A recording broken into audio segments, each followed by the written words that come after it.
बिस्मिल्लाहिर्रहमानिर्रहीम। आज हम करेंगे परफेक्ट टेंसेस।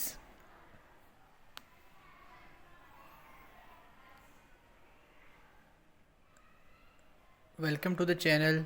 अगर आपने चैनल को सब्सक्राइब नहीं किया तो काइंडली सब्सक्राइब कर दीजिए और साथ में बेल के आइकन को भी प्रेस कर दीजिए ताकि आने वाली सारी इन्फॉर्मेटिव वीडियोस आपको फ़ायदा पहुंचाएं और आप तक पहुंच जाएं।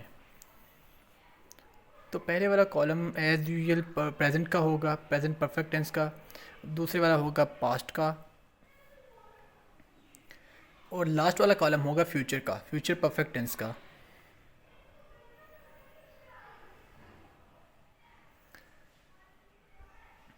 सबसे पहले हम करेंगे उर्दू में पहचान, कि जिनको उर्दू में नहीं पहचान है कि ये क्या नाम है परफेक्ट टेंसेस कौन से होते हैं, तो उनके लिए सबसे पहले आएगी उर्दू में पहचान प्रेजेंट की, पास्ट की और फ्यूचर की।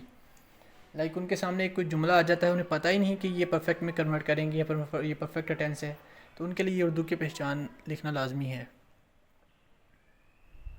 और जिनको पहचान है लेकिन उनको क्या नाम है स्ट्रक्चर बनवाना नहीं होता, तो उनके लिए स्ट्रक्चर भी लिखा जाएगा।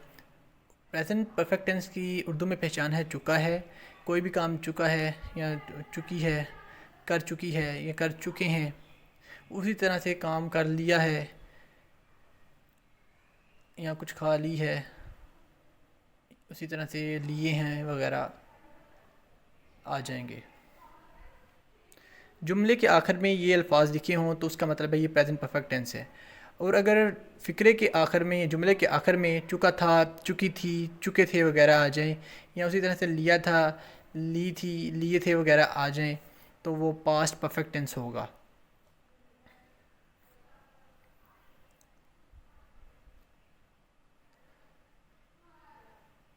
फ्यूचर परफेक्ट टेंस में चुका होगा, चुकी होगी, चुके होंगे आ जाएगा। उसके अलावा इसकी एक और पहचान होती है लिया होगा, ली होगी, लिए होंगे वगैरह। इस तरह से कंपैरिजन के साथ टेंसेस करने में आसानी हो जाती है और ये याद भी रहते हैं।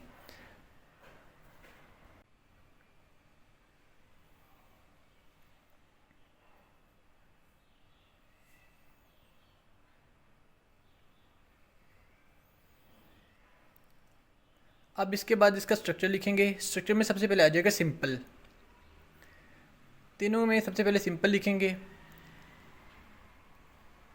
सिंपल में एज़ यूजुअल सबसे पहले सब्जेक्ट आ जाएगा। सब्जेक्ट के बाद हैज़ और हैव जो कि हेल्पिंग वर्ब है हमारा यहाँ पे। उसके बाद third form of verb use होगी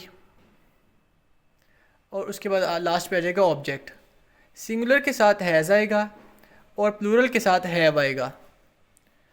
और प्रेजेंट इंडेफिनिट के टेंस की तरह आई और यू भी जो है वो प्लूरल की तरफ होगा और उसके साथ भी हैव आएगा।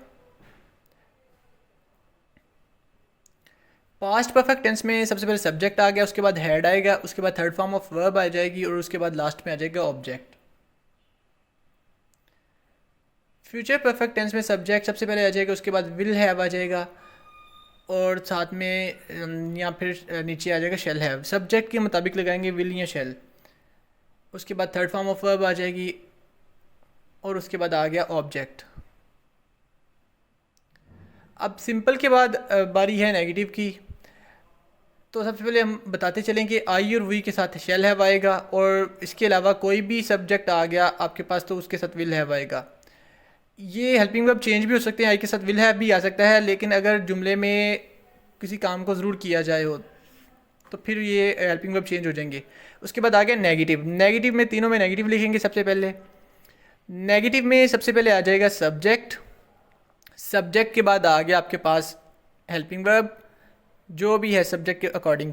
उसके बाद नॉट आ गया, उसके बाद थर्ड फॉर्म ऑफ वर्ब आ जाएगी और उसके बाद लास्ट में आ जाएगा ऑब्जेक्ट। पास्ट परफेक्ट टेंस में भी इसी तरह से सबसे पहले सब्जेक्ट आ जाएगी, उसके बाद हैड नॉट आ जाएगा, फिर थर्ड फॉर्म ऑफ वर्ब आ जाएगी and the object will come at the last. Future perfect tense में भी सबसे पहले सब्जेक्ट आ जाएगा, फिर विल हैव या फिर शैल हैव आ जाएगा। नेगेटिव में विल नॉट हैव आएगा, नॉट विल के बाद आएगा और शैल के बाद नॉट आएगा। Will not have, shall not have, फिर थर्ड फॉर्म ऑफ वर्ब आ जाएगी और लास्ट में आ जाएगा ऑब्जेक्ट।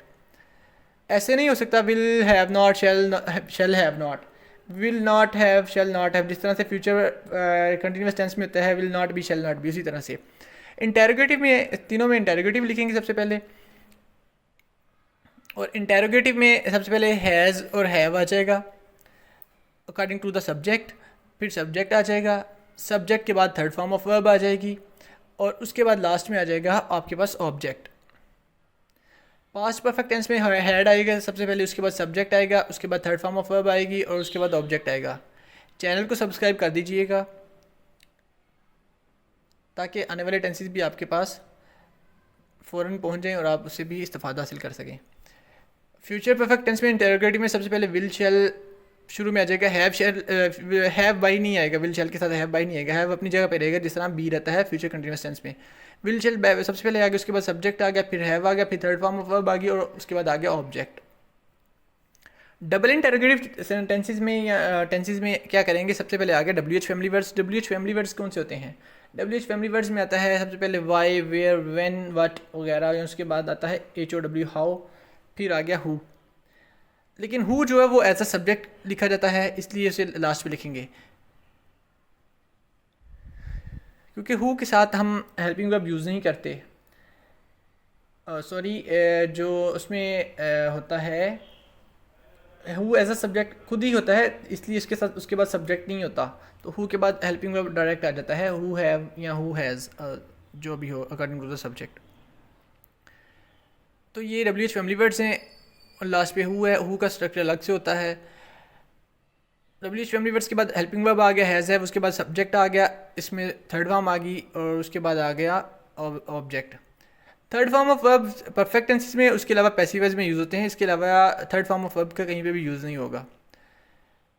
पास्ट परफेक्ट टेंस में भी उसी तरह से WH फैमिली वर्ड्स आ गए सबसे पहले और लास्ट में हु आ गया, उसके बाद हैड आ गया, हैड के बाद थर्ड फॉर्म ऑफ वर्ब आ गई, सब्जेक्ट आ गया, फिर थर्ड फॉर्म ऑफ वर्ब आ गई और उसके बाद लास्ट में आ गया object. Who as a subject लिखा जाता है इसलिए इसमें सब्जेक्ट नहीं होगा, हु हैज़ या हैव आएगा उसके बाद थर्ड फॉर्म ऑफ वर्ब आएगी और फिर ऑब्जेक्ट आएगा।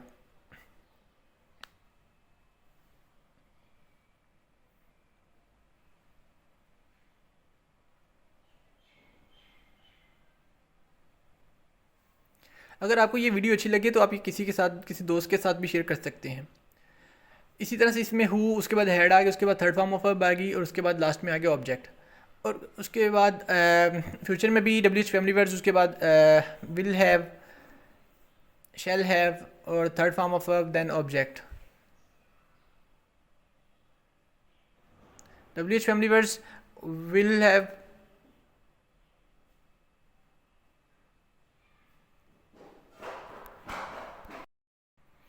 फ्यूचर परफेक्ट टेंस में डबल इंटरोगेटिव में लिखने में हमें गलती हो रही है। सब्जेक्ट जो लिखा हुआ है विल हैव, उसके बाद सब्जेक्ट आएगा, सब्जेक्ट हैव से पहले आएगा, यहाँ पे लिखने में गलती है, ये लास्ट में मैं करेक्शन कर दूंगा। इसमें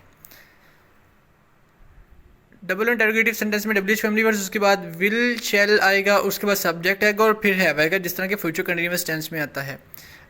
अगर आपको कहीं पे भी कोई मिस्टेक हो या कोई समझ ना आए तो आप कमेंट कर सकते हैं। उसके अलावा आप मेरी पिछली वीडियो जो है फ्यूचर कंटिन्यूअस टेंस की, उसकी वहाँ से देख के, ये भी तकरीबन आलमोस्ट वैसा ही है। तो ये आपके पास आ गए टेंसेस। वीडियो अच्छी लगे तो सब्सक्राइब कर दीजिएगा।